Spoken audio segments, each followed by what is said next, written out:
Kieran Brady here. I just wanted to take this opportunity to again give credit to all involved at the Sunderland Community Soup Kitchen for all of the sterling work that they do throughout the year to aid and assist the vulnerable and needy throughout the city of Sunderland and surrounding areas.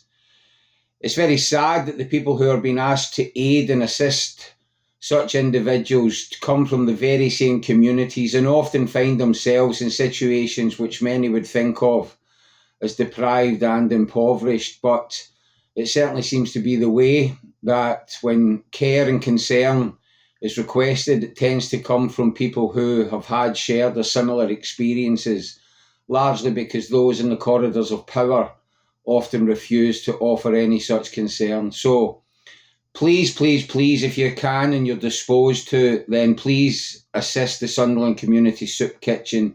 You will be able to find all of the relevant contact details and the GoFundMe page on the Roker report. I wish you all a very, very Merry Christmas and a peaceful and prosperous 2023. Thank you.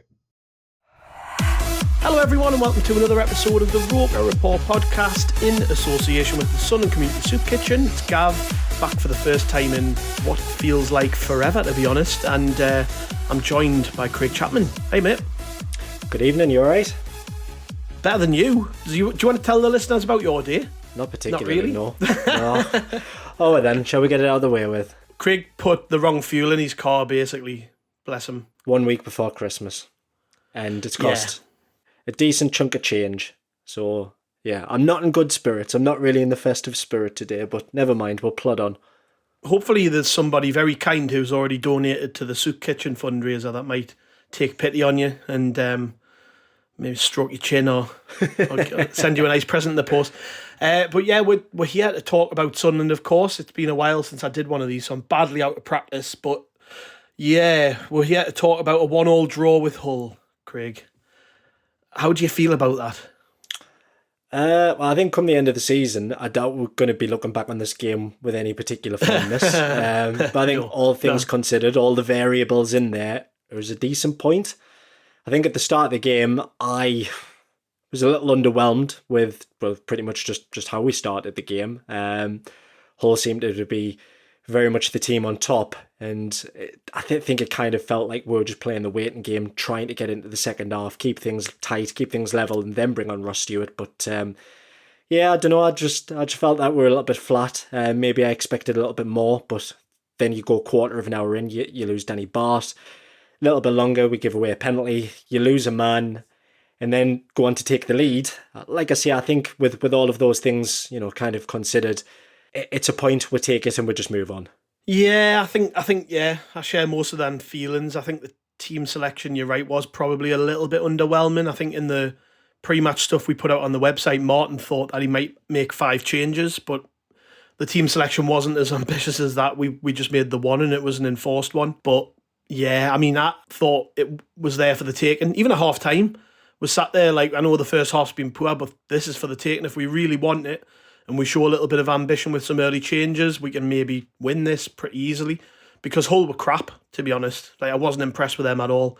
They were about as lower mid-table as it gets. When we've seen some pretty naff teams this season, and I would say they're probably up there. Like, really not impressed with Hull. But we weren't much better. That's not to say Sunderland are a better team than Hull. We weren't much better than they were. In fact, when we joined the call before we started this chat, I brought up the stats from the game and I didn't realise that we only had one shot on target, 39% possession, which isn't like us.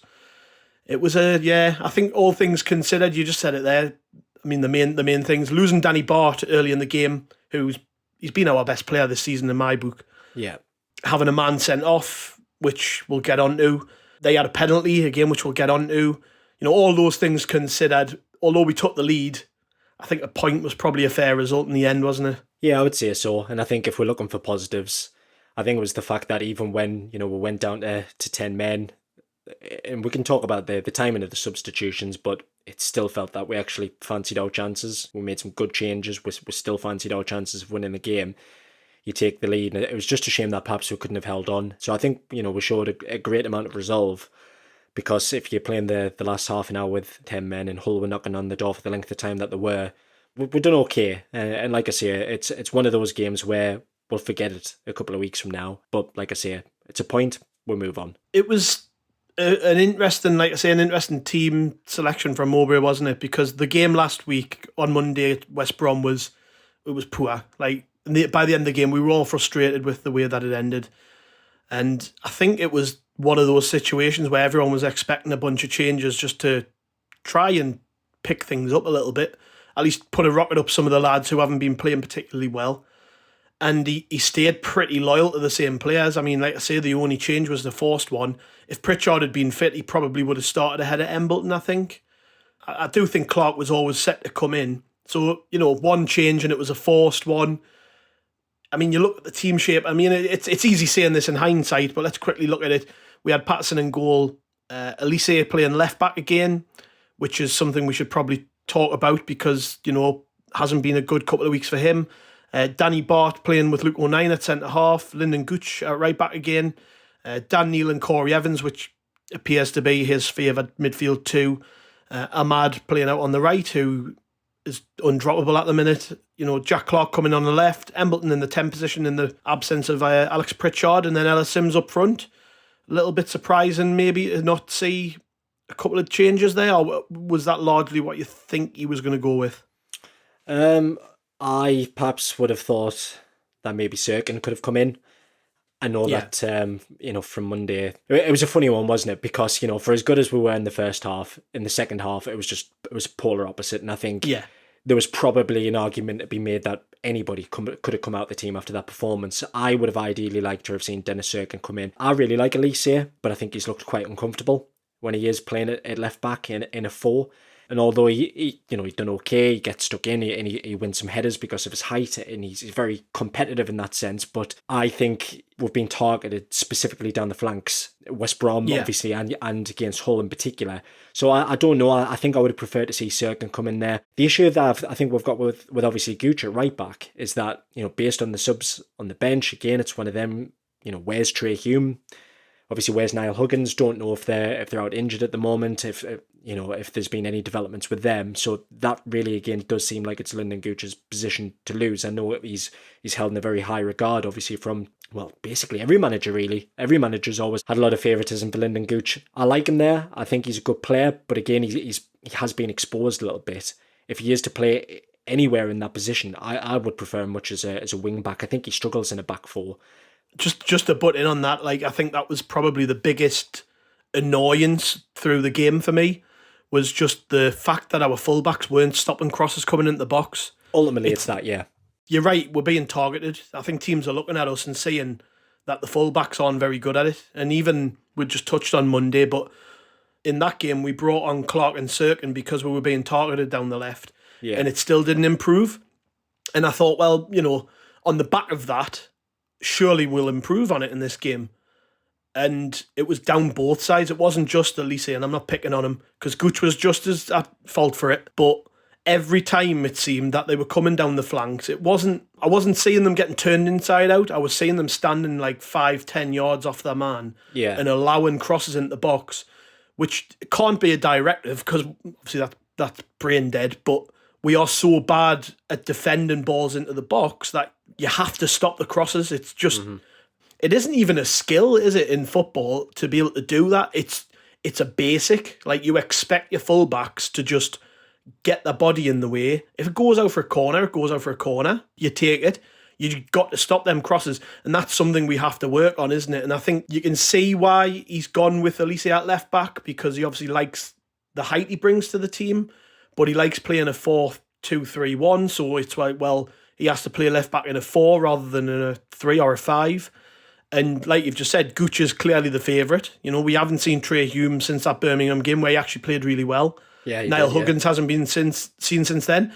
So it's a weird one. I think there's probably a wider discussion about whether Mowbray's favouritism towards certain players is beneficial or not. I think on this occasion, definitely wasn't beneficial. I'd like to think that we're going to learn from just how many crosses we allowed down the sides, because better teams will take advantage of us. I think we've been pretty lucky, to be honest, that Hull weren't great, because a better team may have scored another goal or two and beat us because of just how often we gave them room down the sides. I mean, I'm loath to kind of like single anybody out or really criticise, because I think all things considered, halfway through the season, sat bang smack in mid-table. In my opinion, and based on my pre-season kind of predictions, I think we're exceeding expectations. We're exceeding my expectations, certainly. So I don't particularly want to dig anybody out and say people aren't performing or people aren't good enough, because after 23 games, where we are in the league table, it indicates that we are. But yeah, these are just minor things. These aren't like big. These aren't big issues. Like, yeah, it is. It's fixable. We're not talking about totally rewiring the team here. These are just little things like stop the crosses coming into the box. You do that, and we are a lot tighter at the back. And it's just a small thing that we have to do. I actually agree with what you said, though. I would have liked to have seen Cirkin come in for this game. I love Adji Elise, but I think if we're going to persist with a 4, we could probably do with that balance that maybe Cirkin gives us, just because it's a specialist position. And I know Elise is left-footed, and to be honest, he has attributes which are really good when it comes to a left-back. He's big, he's strong, very good on the ball, I think. He does get forward well. But I agree with what you said before. I think maybe he looks a little bit uncomfortable there. And if we're going to go with a 4, if that's where we see things going forward, then yeah, maybe it's time to give. I mean, Cirkin did nothing wrong to lose his place, by the way. He just got injured, didn't he? So that's it, yeah. At the same time, going back to something I just said before, on Monday night, Cirkin came on at left back and we were still poor at stopping the crosses down that side. So this isn't an Elise problem. I think it's just a team problem. We don't seem particularly great at it. But yeah, it's a minor thing. We're not talking about digging players out here or anything. It's just something that we have to fix. Other than that, yeah, so Danny Batth came off pretty early, and Daniel Ballard got a lot more minutes on the pitch than Tony Mowbray had planned for. He actually said that after the game, didn't he? He said, we didn't want him on as long as we did, but I thought he did quite well, Ballard. I know he gave the penalty away. Was it a penalty in your eyes?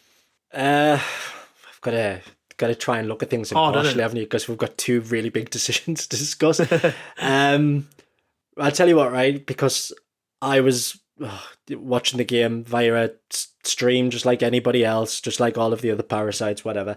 So I had that on, but I also had Sky Sports running in the background. And interestingly, Michael Dawson, obviously former Hull player, turned around and said he didn't think it was a penalty. And he also said it was very much justice for Sunderland when obviously he put it wide. But you replaying this now, I don't know, it just looks clumsy. But I'm not convinced. Honestly, I think we've probably made worse challenges this season where ultimately it hasn't resulted in a penalty.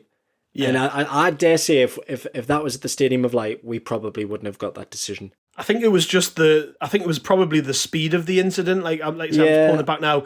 Their player goes absolutely flying through the air. If you watch the direction of the ball, it doesn't change. It looks as though Ballard gets the ball because if you watch we're just pulling it back here. Obviously, the listeners can't see it. The ball goes the direction you'd expect it to go if Ballard makes contact with it. Yeah, it just comes in with a bit of momentum, doesn't he? And I think that's all it is. Yeah. He basically comes in, and if that's maybe 20 yards further up the pitch, I don't think he stops for that. But look, I mean, to be fair, I don't really want to talk about the referee for another 20-odd minutes like we do every other week. He was terrible yesterday. It was absolutely terrible, some of the decisions he made, and I personally think he got that one wrong. Yeah, I'm just like you. I'm sick of talking about referees, really. I've watched a fair bit of the World Cup, and the refs at the World Cup are terrible. And that's with the benefit of VR. And these are meant to be the best referees in the world. Yeah. So what hope have you got in the Championship, really? We did hope that things would have improved after promotion, but they just haven't. We're largely getting the same referees anyways, aren't we? They tend to just float between the 2 leagues. Again, another wider topic, really, and I'm not a massive fan of VAR, but when I see it being used in the Scottish Premiership, I'm thinking, why don't we have it in the Championship? Just because the refs are so bad that little decisions like that, yeah, I don't know if you give that with the benefit of a couple of replays, different angles and stuff, but like you said, justice to Sunderland, It was, yeah. Estupiñán's penalty was terrible. This is a guy who early season has scored for fun in the Championship, had a little bit of a barren spell and come back into the team for this game, and you're expecting him to, it's funny, isn't it? You've got to think these players have been watching all of the World Cup. They've watched loads of penalty shootouts in the last couple of weeks. What's the one constant of the good penalty takers, they just lace it. They Put just put their foot through it. Yeah. And he's tried to place it to the side of Anthony Patterson. And I mean, it looks like he scuffs it a little bit. It's not even well hit. No, I don't know. For me, if you're a professional footballer, especially a striker, you must be practicing that every day. Just lace it. Like, I always think of Graham Alexander, who played a few years ago now, probably the best penalty taker I've ever seen. He used to just wallop it, and it was always high, and it was obviously practiced because it's a bit of a skill, but he used to just put his foot through it, and keeper's never got near any of his penalties. And if I was like a coach of a professional team, I'd just be putting his penalties on loop and going like, look what you've got to do, just put your foot through it. But yeah, I mean, it was good for us that he missed, and it gave us a second chance. The big talking point on the back of that though was at half time, a lot of us, and I mean in our group chat on WhatsApp, and me talking to me mates and stuff, and then I had a glance on Twitter at half time as well. A lot of people were of the same opinion that we probably should have made a couple of changes at the break.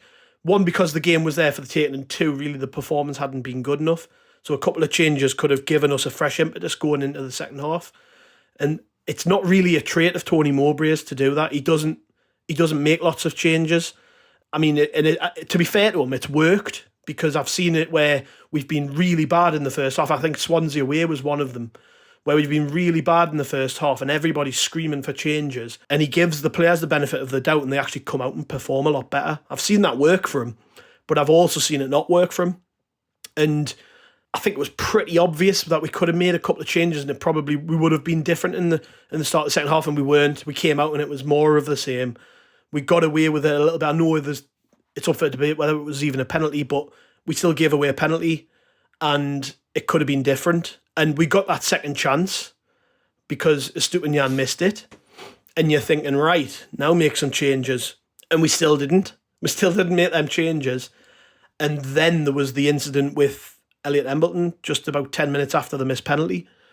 A couple of things here. I mean, it was a lot to digest. I mean, the first thing is, was it a red in your book? No. And I've watched this back about 100 times now. Originally from some kind of like crappy phone recording of the stream, but the good thing about it was it provided like multiple angles. And the big thing for me, first and foremost, is that the person who has got the best view of where Embleton's feet actually are is the assistant referee on the touchline.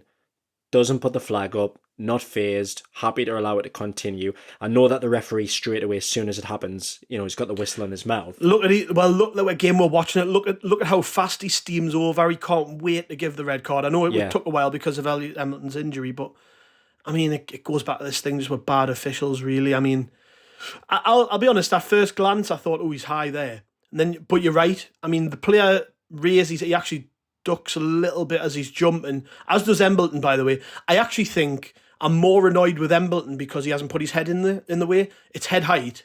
Get your head in the way, win the header. It's almost like they both bottled it. Yeah. And it's forced him into doing what he's done, which is sort of jump off the ground. And it's not high. It isn't high. I think he does make contact with the player's thigh, but it's not high. Yeah, the way I've kind of looked at this is he goes in, he tries ever so casually to bring his foot out, but if anything, the other guy sticks an elbow into him, and if anything, that's where it's kind of his foot comes up and he goes back, which makes it look even worse. It's the theatrics of their guy who drops to the deck. He stops, he's got his hands around his ribs, and he just slings himself to the ground. And I tell you what, not right. I mean, fair enough. You can understand why it was given based on the referee's view. You can. I think it probably looks worse than it is from his viewpoint. But you talk about going to VAR and things like that. I don't think it'd be given. I honestly don't. But no. What I'm also thinking is Elliot Embleton's gone down. It's reported that it's a broken leg. So, it's reasonable to suggest that he's being given just as much as he's put into the challenge. And I think if he's got a red card, the other guy's got to go as well. Well, you're looking at this frame I've paused it on. And again, sorry, listeners, you can't see this, but this is for our benefit. The ball is way above Embleton's head height. To me, he's got to put his head in the way. I just feel like, I would have liked him to lean into it, just basically go in, jump in, lean in, and basically and just utilise your strength there and try and shove him out of the way. And you know what? If you lose the ball, so be it. You've went in and you've lost the challenge, no problem. But as a result, I think it's a bit of indecisiveness from the pair of them. Embleton obviously has come off way worse. His season's now probably over as a result, and I'm still scratching my head to think, that's him done now. We don't know how long his recovery is going to be in his rehabilitation. And the bad thing is he gets sent off. And we've seen that there's a few Hull fans replying to tweets and things like that saying it wasn't a red card. Now, look, I know this is going to be splitting people's kind of viewpoints on this. A lot of our fans on the message board saying it was a red card, some saying it wasn't. No, not for me. Nowhere near a red card. Again, like I said earlier about decisions going against us, I think that we've had worse decisions against us, worse challenges against us, and players have come away with no booking. So I'm really disappointed with that one. Yeah, and we wish him the best in his recovery. I think it's that's the most unfortunate thing here. A lad's going to lose a chunk of his career to an injury, which was totally avoidable. It's just sad, innit? But these things happen. It's a contact sport. It's very unlikely you're going to go all season without suffering a couple of long injuries to a couple of your regulars, and we've had more than our fair share. We've had no luck with it, really. I mean, even now it feels like, all right, we're turning the corner, we're getting people back. There's Stewart back, there's Ballard back.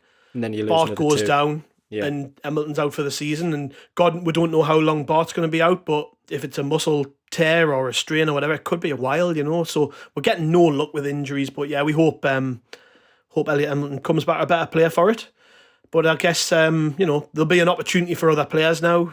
In his absence, there's going to be probably more chances for the likes of Abdullah Bar and Mishu if he comes back, and maybe even Patrick Roberts, who's been out the team a little bit. These lads are waiting for a chance, and just one of those things, really. I guess we've just got to crack on from here, haven't we? But yeah, so that incident was what spurred us into life. I think after that, Tony Mowbray made a raft of changes. He made 3 on the hour mark, which was Adji Elise coming off for Dennis Sirkin, which I think was clear needed to happen because Elise was struggling. Ross Stewart came on for Ellis Sims. Sims had probably his poorest game since come back from injury. Just wasn't in the game whatsoever. And Patrick Roberts came on for Jack Clark, who again, Jack Clark's having a little bit of a poor run for me. I don't know, he's had a couple of games where he's just not getting into it. So it would be nice to see Roberts given a bit of a chance, because there's a player who Tony Mowbray made a big song and a dance about when he came in as the most talented player in the squad. And we, because of the form of Ahmad,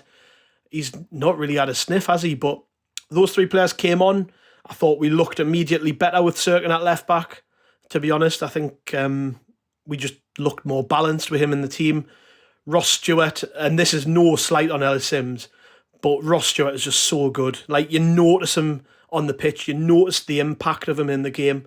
He's the best player we've got, in my opinion. Like, as an all-round footballer, we don't have anybody who can lick him. He's so good.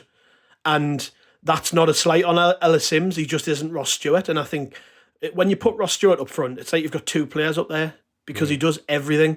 And then when they were getting corners, he was clear. I think it was the first corner they got after he came on. It comes to him and he clears it. And I'm just like, oh, God, I've missed him. Like, it's not just the goals. We'll come on to the goal. But it's everything, isn't it, with Ross Stewart? It was like he's never been away. I know his last game was in August and it's now nearly January. But it's like he's never been away. He was everywhere again. Yeah. You normally expect somebody who's been out for that length of time to have a bit of rustiness, but as soon as he came on, you just knew that, like, the performance levels, everyone around him, like, he just raised everybody's standards by tenfold straight away. And and I think bringing Roberts on at the exact same time with him as well, it just really lifted us. And you think, we'll talk about Roberts first.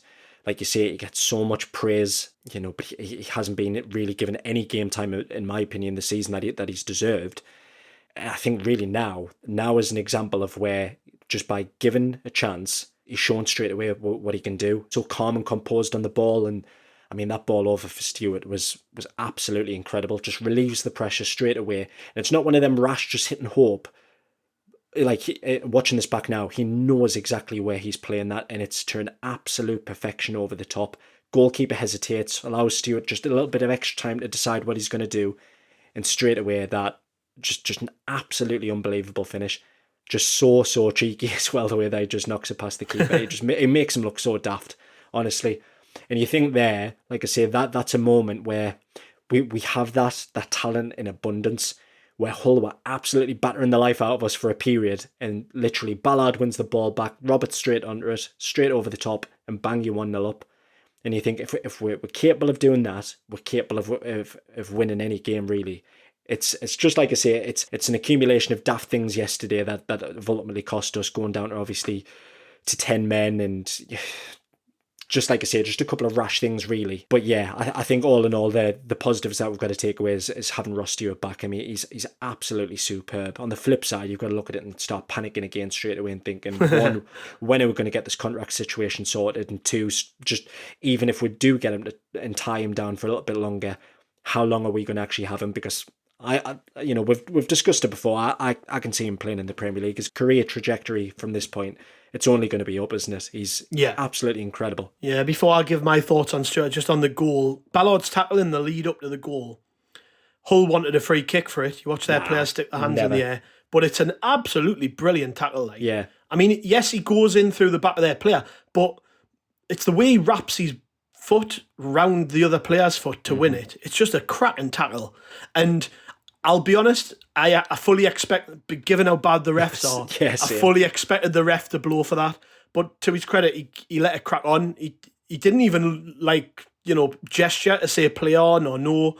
He just cracked on with it. And like you said, the ball from Roberts, that's the quality he has that maybe some of the other players don't have. And that, again, that's not a slight on anybody in particular. Just Patrick Roberts is a really good footballer. And I agree with what you just said before. I don't think he's been given a fair crack of the whip this season. When Alex Neil was here, he never got a sniff. When Mowbray first came in, he did get a chance and he played well. He scored goals, he got assists. Like he'd done nothing wrong really to lose his place in the team. The only thing that's gone wrong for Roberts is Ahmad, really. Ahmad's just came alive and became the most informed player in the squad, and they play the same position.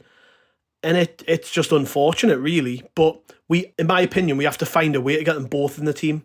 Yeah. Particularly now Stewart's back. Stewart is a brilliant player. We create chances, he will score goals. They are the two most creative players we've got. Play them both. Like, find a way. The other players in the team have to realise these are the best players we've got. You do a lot of their running for them and they will produce. And I think that's the way it's got to be now, because Patrick Roberts isn't as consistent as Ahmad, I would say. Like, Ahmad looking very consistent. Since he came at the team, you can't fault Ahmad. Like, I don't even think he's had a bad game.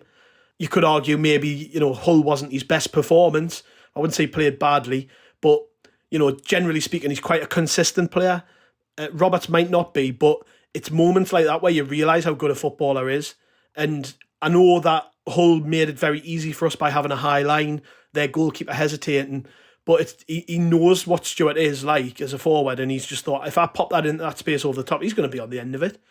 And that's exactly what happened. Brilliant lofted ball over the top. Everybody in the ground watching from home.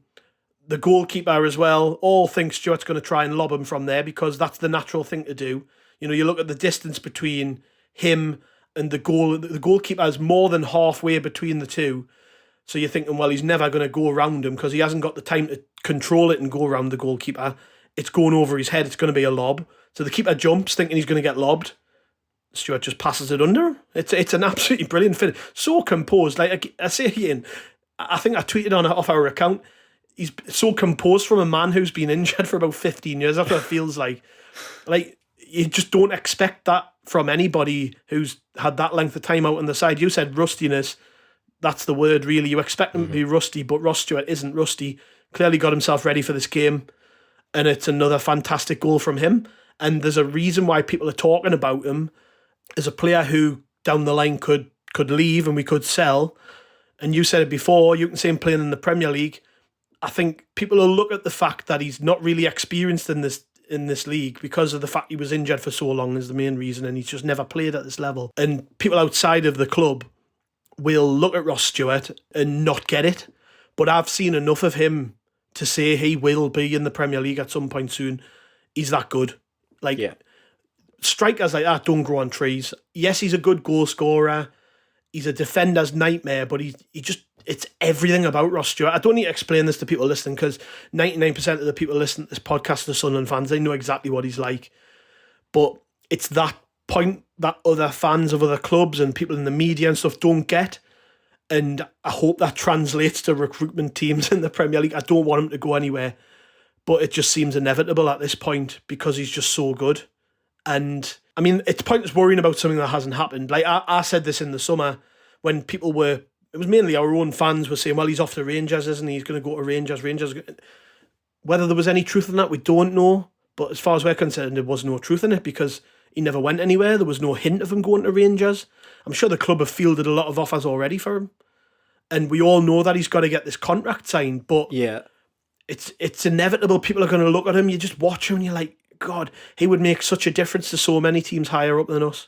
With the greatest of respect to like Scottish football and Rangers, Celtic, whatever, like I would be absolutely raging if that was his next career move. Yeah, like, I really he's would better be, than because that. there's no point of him going and playing in farmers' fields and scoring like 4 goals every week just to finish second. The thing is, right? Fields, it's plastic not pitches. It's shite, isn't it? Right. The thing is, we can call it what it is. It is absolute bollocks. Like that, there's just no point. There's no point at all. Basically, you go up there, you're going to finish second every year, and then maybe you have that 1 year where you take Celtic off the top of the league. Like, what's the point in that?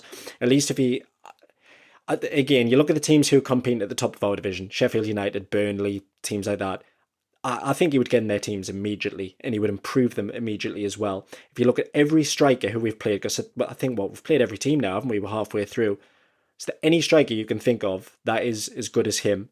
The lad at Coventry, that was the first one that came to my mind. Him and Stewart are probably the best 2 strikers I've seen in the Championship. Brilliant player, but if you look at how many appearances he's made and stuff like that, like I think he's got 10 goals. I mean, there's Stewart. He's literally played 8 or 9 games. He's got 6 goals. He is in easily the top 3 strikers of this league. You've got him, Gyökeres. Blackburn were taking bids for 20 million for Brereton Diaz, and this is not me, by the way, saying like we've got to sell him for 20 million or whatever like that. But I think what we've got to look at now is we've got to determine as a football club where we're going to be going, because in my idea, this season was always about consolidation. I never thought we'd finish as high as 12th, but if we do, then that's our standpoint to kick on for next season, and that's hopefully something that we can entice him with, to say like, look, this is where we are. We're going to have another season next season where we're going to kick on and challenge for the playoffs or whatever. But right now, we've got to try and come to some agreement with him, even if it's so much as just triggering that 1 year extension, just so we can give ourselves just a bit of security. Because at the minute, you're hearing positive things. The club are coming out saying he wants to stay, and obviously we know how much we want him. But I think in terms of this plan, we know that ultimately, that we're copying models, copying Brentford and Brighton and all of this sort of stuff, where we're going to sell players and reinvest that money. I think Ross Stewart is the exception. Ross Stewart is the exception where you ultimately may not cash in at the top whack, the top value, because how do you replace him? Honestly, I mean, look, Charlie Wyke scored 31 goals for us that season, but you look how good Stewart is in comparison to him. Like it's like you said, he's the full package. He does absolutely everything. Yesterday, it was an interesting quote, right? I was having a look at the Echo. Phil Smith put his reaction piece out, and he described it when Stewart came on. It was 11 versus 10.5. It did not feel like we were playing with one man less, because as soon as Stewart comes on, does everything. He closes everybody down. He presses. He harasses people. Plays on the shoulder. And I honestly think we're not ready to get rid of him. Yes, I don't care what the price is. It would have to be something obscenely high in January or the summer for us to even entertain it. And even then, I think we've really got to try and at least come to some sort of agreement with him, because I think he wants to stay, but ultimately we've got to pay him what he's worth, because reasonable to suggest he came in on a low contract because we got him in from nowhere, League One money. He's had an uplift obviously with his promotion bonus, but if you're looking at a striker of his talent, he needs to be the highest paid player at this club, and he needs to be on a proper competitive wage. And other teams might be able to pay more than us, but still we've got to try and at least show him that staying with us for a little bit longer is going to be better than, say, moving to a club, getting a little bit richer, and maybe that move not working out. We've done well by him so far.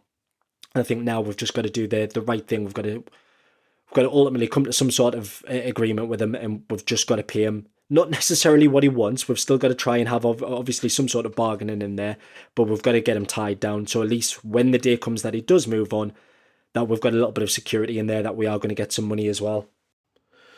Yeah, the thing is with this whole situation is I don't think it's just as simple as like give him a contract. And there's so many moving parts that it's not just about what Sunderland want necessarily. And I agree with you, by the way. I do think he wants to stay. I think he loves it here. He's at a football club where he can thrive and he can grow, and the club will grow with him. But if you're representing Ross Stewart and you're advising him on what to do, you're probably telling him, look, bide your time. Like, just keep doing what you're doing. Keep playing your football. It's within your interest to just wait. Like, you've got that security. Sunderland are never not going to trigger that extension.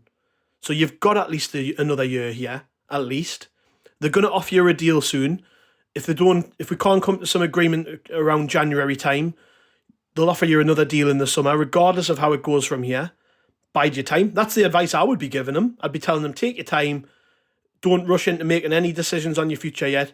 Because if you have a really good second half of the season, then not only are the quality of teams who want you going to be better, but you're also in a position where you can demand more from Sunderland. You can actually go to them and go, look what I'm giving you. Like, I'm worth a lot more than what you're offering.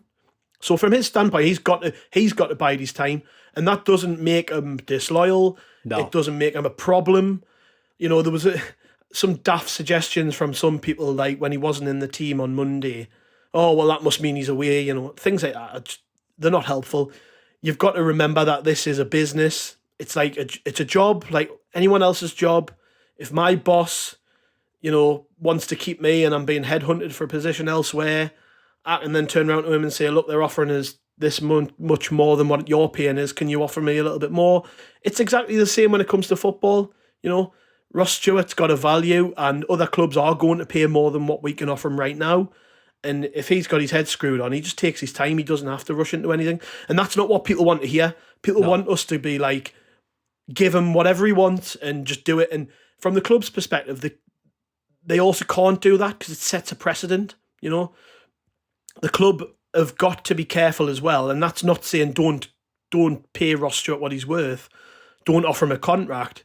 It's just, again, this is just a bargaining situation, and I think we're just going to have to bide our time. And I actually think it would probably be beneficial if people just let it play out.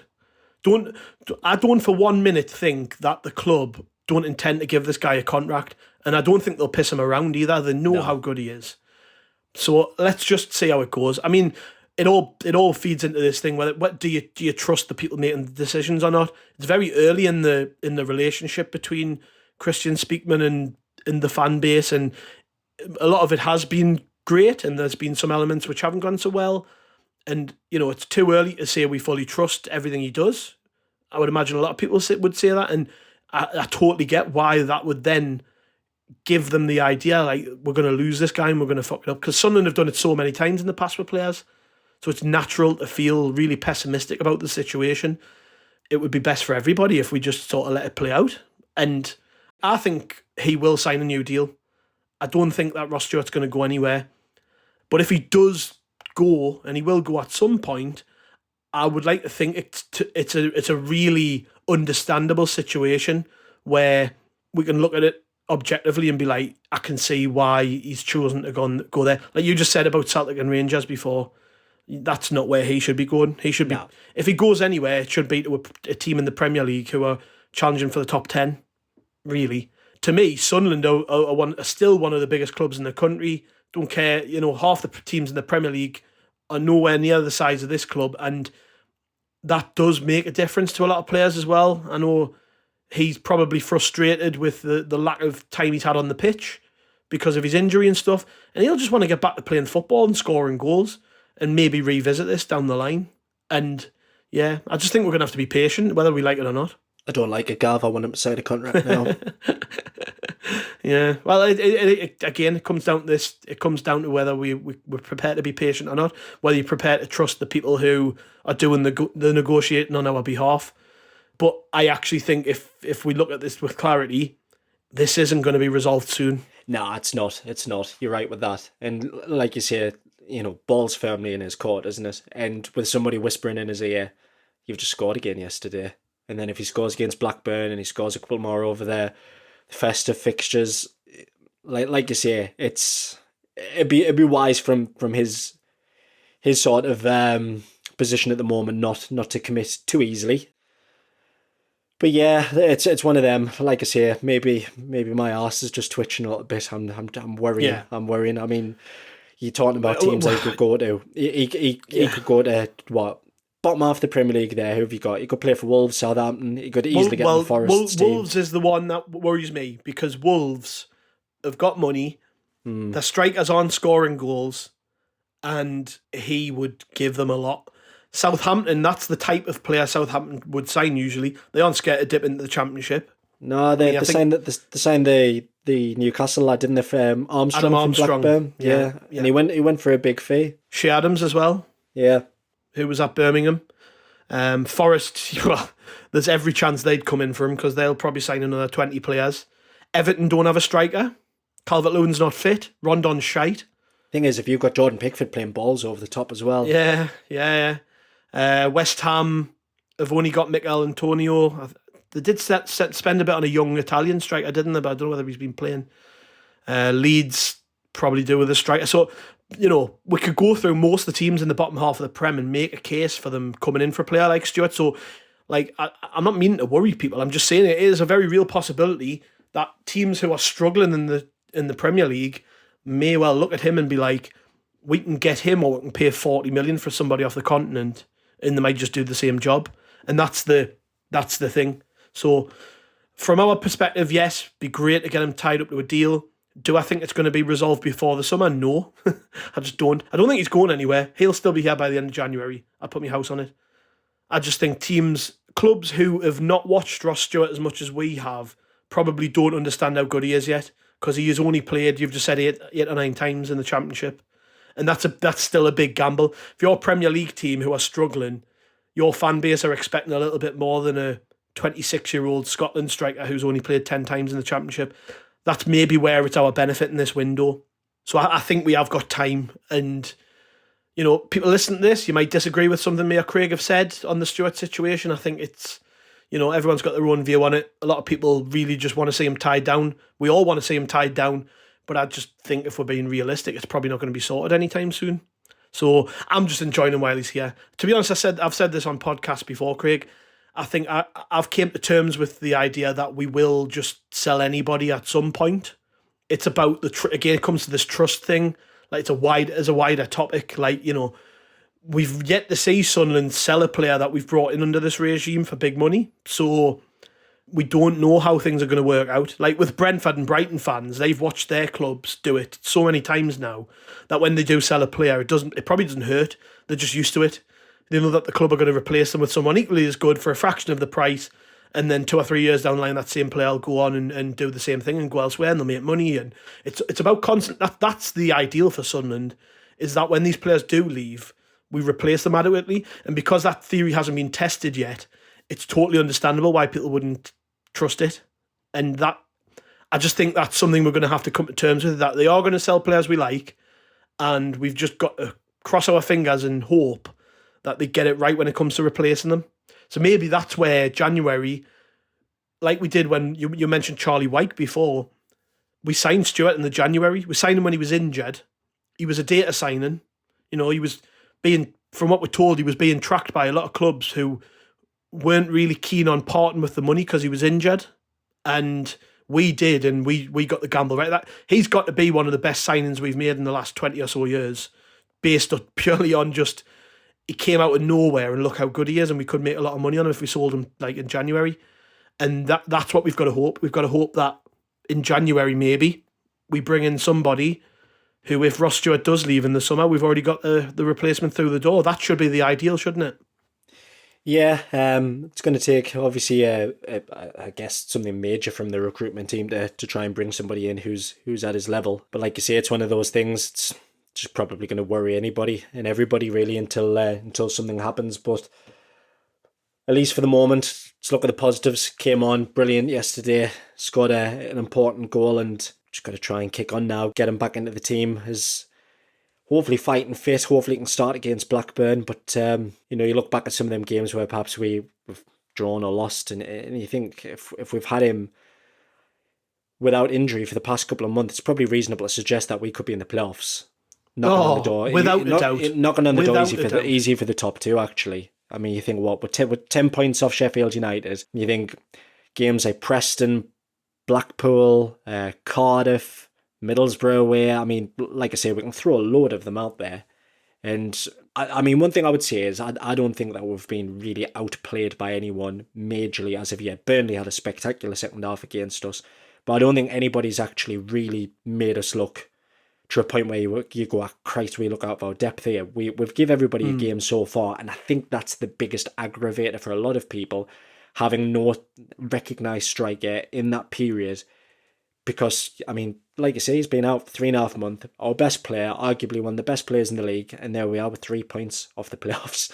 So we're a good team. So I think, obviously, if we look at kind of the results, you know, look, Hull are near the bottom. They're going to pick up. West Brom, you know, you go 1-0 up at home. You have a chance with Pritchard. You try and see that out. West Brom are creeping back up the league table as well. They're only a couple of points of us, and I think they're going to make a surge. So there's going to be ups and downs. And I said this last time I was on the pod, it's important not to get too high and it's important not to get too low whenever we win or draw or lose any game. We're doing well. I think, like I said at the start of this, we're exceeding my expectations. Mid-table will be a brilliant first season for us. There's still every chance that we're going to make a really good go for it in the second half of the season, because keep Stewart fit, keep Sims fit.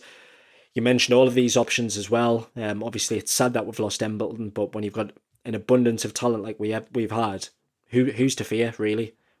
No, well, there's nobody to fear, really. I mean, outside the top two, I think it's pretty much open season in the Championship. You know, you look at Blackburn in third; they haven't drawn a game this season. They've played 23 games, won 13 and lost 10. They've lost 2 more games than we have in the third, and they're 8 points better off. And that just shows how mad this league is, really. You can go right through every team.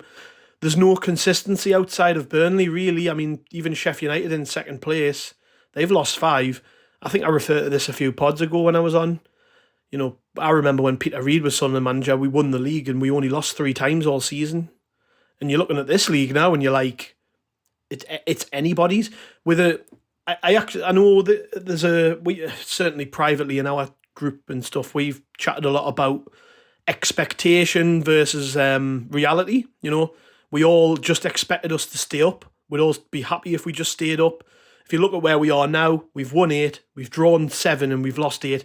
That's mid-table. That's bang mid-table. We're going to probably be around that position if things carry on like they have. But, you know, it isn't inconceivable that with a good January, we could make several positive changes which would result... You just said about, like, you know, if Stewart had been fit, a few of them draws and losses would have resulted in more points. It isn't inconceivable that with a good January that we could push on. I think getting him back's massive. Hopefully Bart's not injured for too long.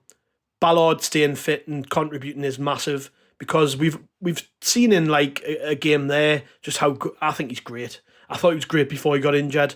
You know, this is a lad who was a consistent performer for Millwall in the Championship last year. He's going to be a good player if he stays fit. If we can do I think, you know, January is important. Hang on to our best players for this window. Bring in a handful of quality additions. Let players leave who need to go and play football elsewhere. You know, your likes of, sadly, Jay Matete, a player who I think's not really had a chance, but I think he's probably set to go. You know, Trey Hume, another one who's not really had a fair chance.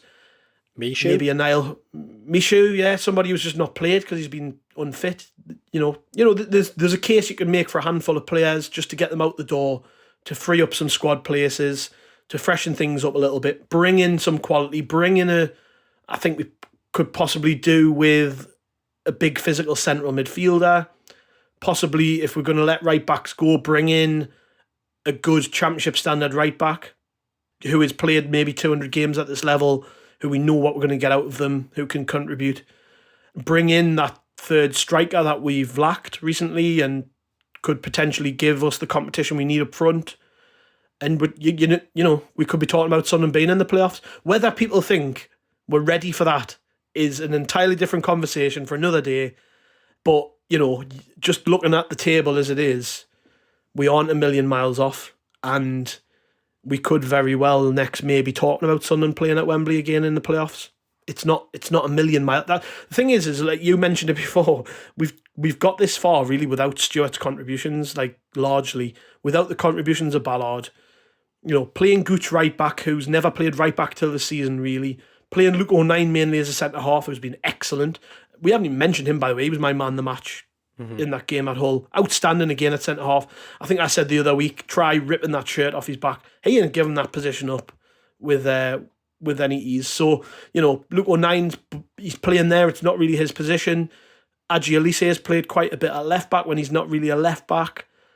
You're looking at maybe Embleton having to play in the centre of midfield and not really keeping his position. So we've got a number of lads who've held down regular starting berths in positions that aren't really theirs. And, if we can just find that balance, I just think that it's open season, this playoffs.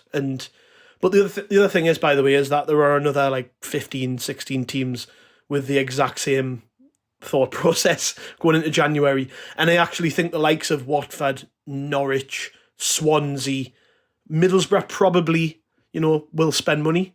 West Brom will probably spend money, and they'll spend more money than we will, and they'll probably spend it on players that we probably won't even be looking at because we've got a certain way of working.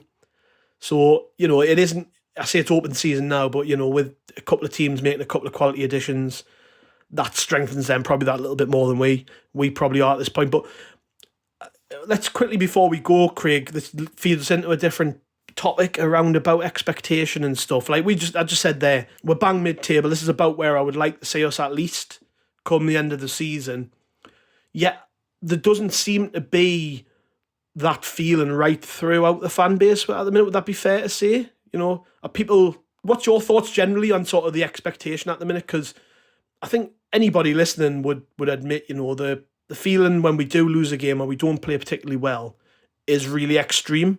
As it is actually when we win. To be honest, when we win, everyone's talking about the playoffs, everyone's talking about promotion, where can this team go? And then when we have a disappointing performance or a disappointing result, it's you've still got people saying like, get rid of Mowbray. No, it's not a lot of people, by the way, but there are people who say it, and it seems to be one extreme or the other, doesn't it? There's no sort of balance. There's nobody really there's not many people looking at this. Sunderland sat in 12th position, having won 8, drawn 7, lost 8, which is mid-table form. Looking at this and going, we're just a mid-table side. We're going to lose one week and win the next. It's just the way it is. I think, so you said, maybe the social media side of things really does like amplify some of the extreme tweets or Facebook posts or whatever that you see. You see it in the ground a little bit. Like we went 2-1 down against West Brom and the ground emptied. And that's like with time left on the clock. I'm not having to go at people, by the way. I'm just saying like that's people throwing the towel in, isn't it? Like, oh God, right, we're losing. And it's, I don't know. It's weird, isn't it? I don't know whether it's a crap that is the case. We didn't expect it to be this good. So everybody's expectations of what they're seeing has been raised just naturally. I mean, I can't explain it. I can't put my finger on it. When I came out the ground at Wembley, I remember saying to a couple of people, like, just as long as we stop up, because we can't come back to League One. We can never, kind of go through all of this shit again. And then as the season's gone on, it, kind of gradually changed a little bit. It was, well, we'll just stay away from danger. So it's, 17th or 18th or whatever like that. But so I guess in that sense, my expectations, like I say, they're exceeded at the moment. And that's just primarily based on, I guess, how well we've done without a lot of our main players. Like you said, players are playing out of position. We've had players out for months at a time. And when it all clicks together, I mean, we have actually battered some teams this season. I mean, you look at the second half against Millwall, they're a side in the top 10, and we made them look ordinary. Rotherham, who, what was it, April when they came to the Stadium of Light in League One? And I tell you what, I feared for the worst when they went 1-0 up against us that night.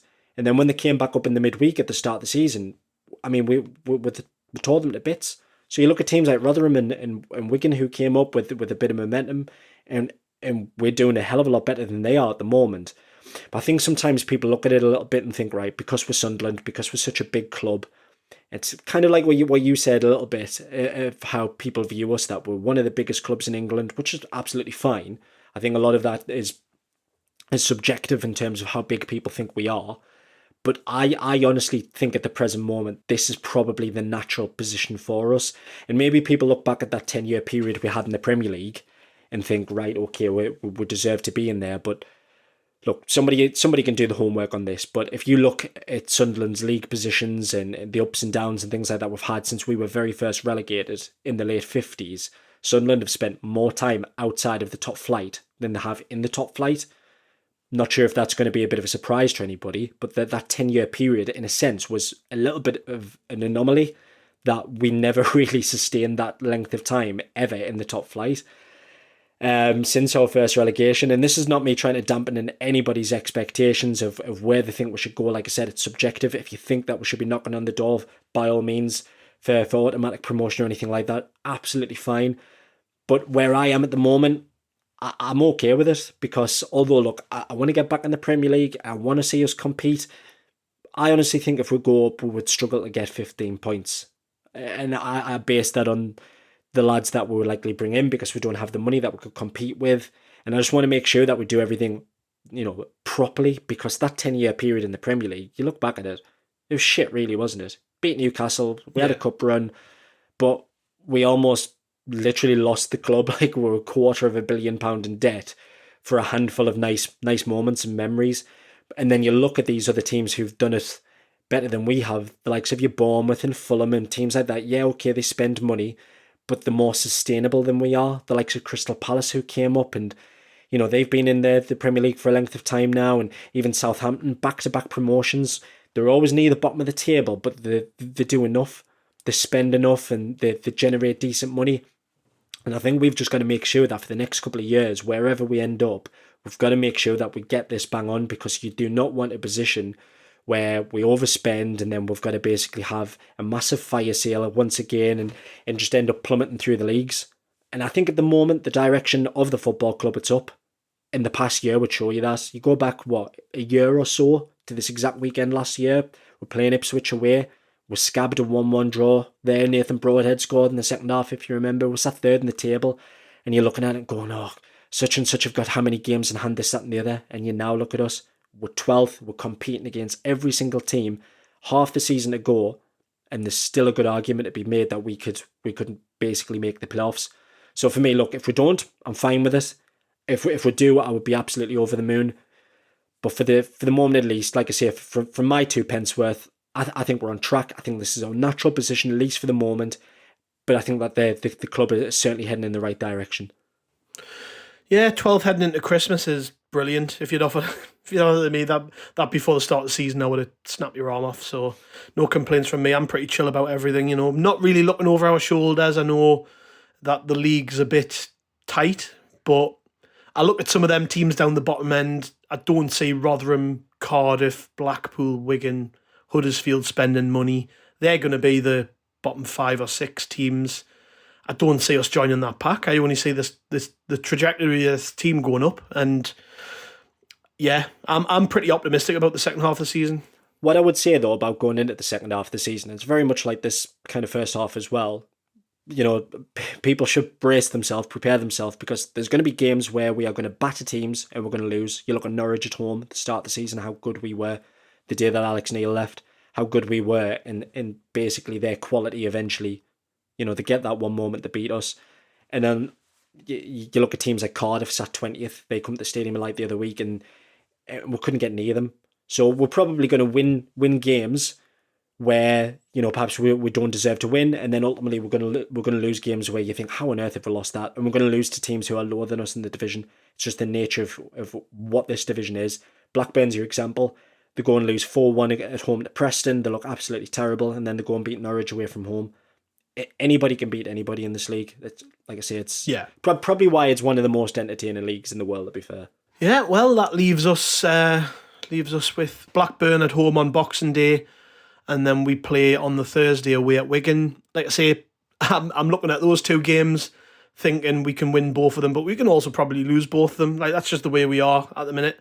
But, for me, I'm really happy where we are, and I actually think that we're going to finish higher than where we are. But if we don't, I'm not going to be too disappointed. I'm just pretty happy with the way things are, and I can see the progress, and we can see the players coming back, and you can visualize where we're going to be come the end of the season. pretty happy with all things considered. So yeah, I'm all right with the way things are going, Craig. But yeah, we'll probably just leave it there then. Before we do go though, don't forget that we are running this year's Sunderland Community Soup Kitchen fundraiser. Currently, as I sit here, it's just below 16 grand. We're hoping to hit 20 or so come the end of December. It'd be lovely if we got above that. If you haven't donated yet, you can find all the links for that on our social media. Please give whatever you can, even if it's only a £5. It's, you know, it's still money which is going to go to a good place. Everybody who's followed our stuff over recent years has seen the brilliant work that they do over at Sunderland Community Soup Kitchen, and that's why we support them through this podcast. If you can't make a financial donation, there are other ways you can help. Even just sharing it, encouraging other people you know to donate, making them aware of the campaign, making them aware of the charity. Even this podcast you're listening to, if you play the adverts at the start and the end, that generates revenue which we donate directly through the year to the Soup Kitchen. We have a direct debit which goes directly from us, from our podcast revenue to them. We don't take a penny of it. They get every penny of our podcast revenue. That's been the case all throughout this year. It's going to be the case going forward. So even if you can't afford to give that little donation, just listening to the adverts that play at the start and the end, I know they're not for everybody, but it does put money in their pockets and goes to a good place. So there are millions of ways you can help, but yeah, let's keep this going. If you're going to the game on Boxing Day, any match tickets purchased between now and then for that game, not season tickets but match tickets, the club are donating £1 from every ticket to the campaign. So with that being usually the biggest home game of the season, that gives us the opportunity to make anywhere sort of between 10 and 15, 16,000 pounds for them, which would be unbelievable. Like, we didn't see that coming. The club have done that off their own back. We didn't ask them to do it.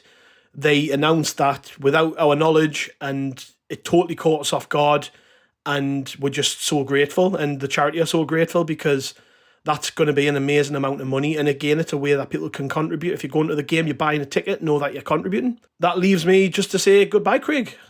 Have a good night's sleep, mate. Don't ruin your car again. Should probably wish everybody a Merry Christmas. Yeah, I suppose so. I'm not really a Christmas. I'm crap me. This is the most Christmassy I get around the sort of the fundraiser. We've got one. We're not spending Christmas at home this year, so we haven't decorated the house. But yeah, Merry Christmas, I guess.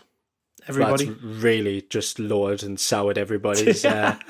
Merry Christmas, yeah. Yeah, Merry Christmas, everybody. Have a nice time. But yeah, Merry Christmas, everyone. Have a good time. Hope you have a great day with your families, with your friends, whoever you're spending Christmas with. We'll be back after Christmas with some podcasts. You've got your rokerreport.sbnation.com content coming every single day to keep you ticking over. We're over on Twitter, Instagram, Facebook, all those good places. Make sure you subscribe to the podcast if you don't already. We'll catch you later.